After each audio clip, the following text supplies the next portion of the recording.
Hello, আসসালামু আলাইকুম everyone, সবাই কেমন আছেন? আবার চলে আসলাম আপনাদের মাঝে নতুন একটি ভিডিও নিয়ে। তো ভিডিওটা হচ্ছে হরণ কীভাবে রান্না করা হয়। তো হরণটা চিংড়ি মাছ দিয়ে রান্না করবো। তো কেমন হবে সবাই কমেন্টে জানাবেন।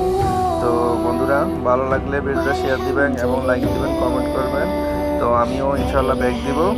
তো বন্ধুরা, দেখতে দেখতে ভালোবাসা হয়ে যাবে ইনশাল্লাহ। তো একে অপরের সাথে পরিচিত হই বন্ধুরা। তো দেখেন, রান্নার কালারটা অনেক সেই একটা কালার আছে। আসসালামু আলাইকুম। হ্যালো, আসসালামু আলাইকুম এভরিওয়ান, সবাই কেমন আছেন? আবার চলে আসলাম আপনাদের মাঝে নতুন একটি ভিডিও নিয়ে। তো ভিডিওটা হচ্ছে হরণ কীভাবে রান্না করা হয়।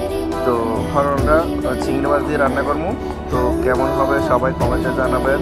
তো বন্ধুরা, ভালো লাগলে ভিডিওটা শেয়ার দিবেন এবং লাইক দিবেন, কমেন্ট করবেন। তো আমিও ইনশাল্লাহ ব্যাক দিব। তো বন্ধুরা, দেখতে